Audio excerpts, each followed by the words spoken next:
Hi friends, welcome back. Hope you had a good weekend. We are back to not Lonely Lake Monster. We are back to Rain Dragon Rescue, Chapter 9, Dragon Food.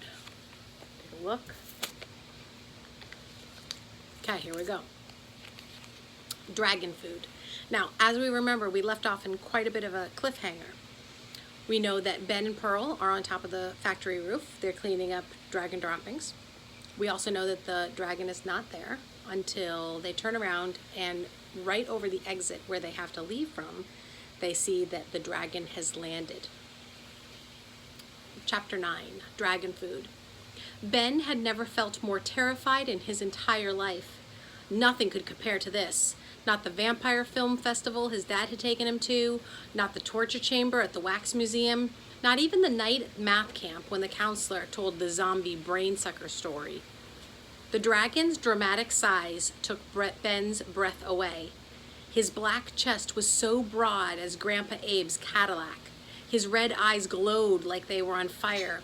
He stood on 4 paws, towering over the kids, his claws digging into the roof like grappling hooks. Pearl pressed against Ben, her whole body shaking as if she had gotten a cold all of a sudden.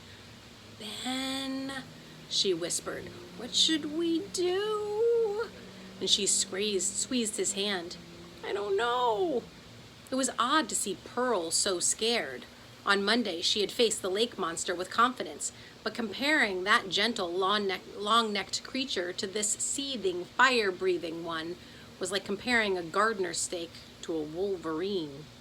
Those claws alone could rip a car into pieces.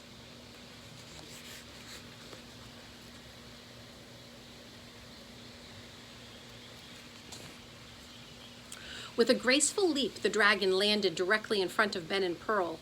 He opened his mouth and a piece of metal fell out, the other clock hand from the town hall. His upper lip curled, exposing a row of teeth that looked exactly like steak knives. Not only was each tooth serrated, but it also was a bit crooked. Dr. Rubin, Ben's dentist, would have loved to get his hands on such a mouth. This dragon could be the poster child for orthodontists everywhere. He growled. Ben clenched his jaw, holding back a sound that might have been a little bit of a squeal, but might also have been a shriek. He couldn't be sure. His parents would be heartbroken if he got eaten. He could hear his grandfather's voice at the funeral. "Oi, Gewalt! Who would have thought such a thing could happen to such a nice boy?" Ben and Pearl both took a step back, then another. The dragon took a step forward, and then another. And a steam hissed from his nostrils. Something had to be done, and it had to be done immediately. Just in case you were worried it was a tiny dragon, it clearly is not. "Hello!" Ben's voice sounded very far away, as if it had gotten trapped in his throat. "We're sorry if we disturbed you. We're just leaving." And the dragon snorted and shot out a flame. "Whoa!" Ben cried as he pulled Pearl sideways. Fortunately, the flame shot over their heads and did nothing more than heat up the air around them. Pearl clutched Ben's hand extra hard. "Please don't be mad. Mr. Tabby told us to come up here and clean up your... She chewed on her lower lip. "Clean up your... Don't say poop," Ben said from the corner of his mouth. "We don't want to insult him." Suddenly, one of the dragon's front paws reached up and grabbed a pigeon right out of the air and shoved it into its mouth. A couple of pigeon feathers floated to the ground.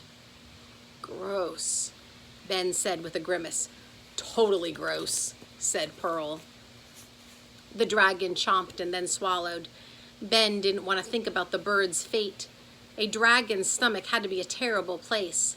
"We work for Dr. Wu," he said, pointing to his lab coat. "We're the new apprentices." The dragon brushed a feather from his snout and continued staring at the kids. "I think you're right," Pearl whispered from the corner of her mouth. Dragons don't speak people language. They're reptiles. And reptiles are not very smart.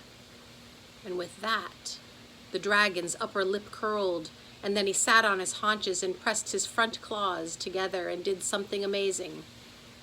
"I wonder," he said in a voice so deep that it rumbled like thunder, "does an apprentice taste as good as a pigeon?